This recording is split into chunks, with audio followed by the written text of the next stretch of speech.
وبركاته.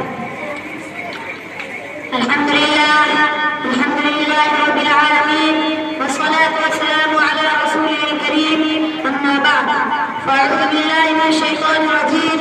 بسم الله الرحمن الرحيم. ذلك الكتاب لا ريب فيه هدى للمتقين. وقال النبي صلى الله عليه وسلم: خير مما تعلم القرآن وعلمه.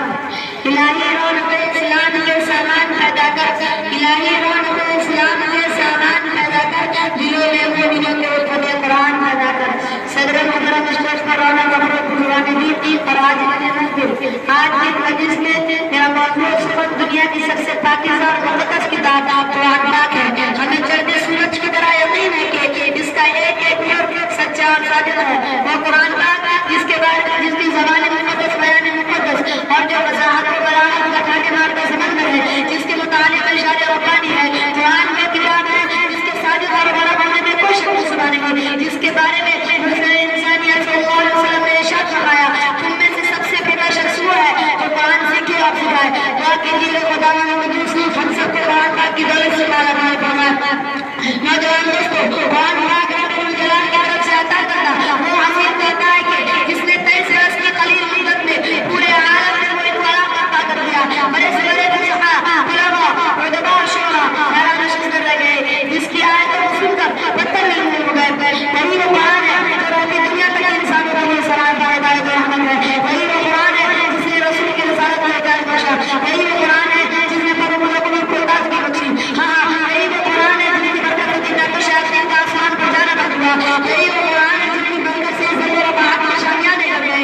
یہی وہ قرآن ہے جس کی بدولت میں پوری حقیقی کی رضا نصیب ہوتی ہے.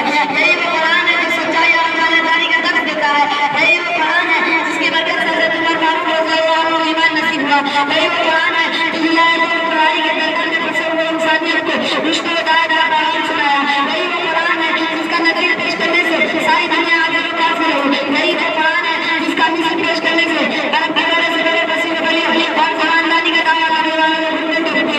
یہی وہ قرآن ہے جس کی برکت سے وہ بات اور جو چمن میں باہر پیدا ہوئے.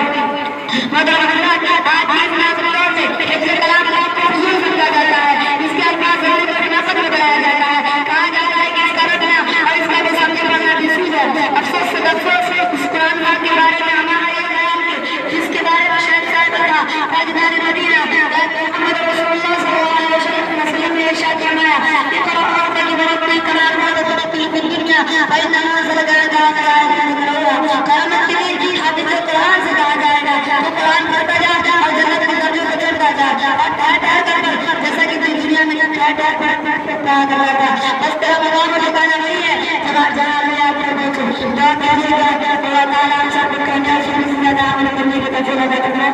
ہمارے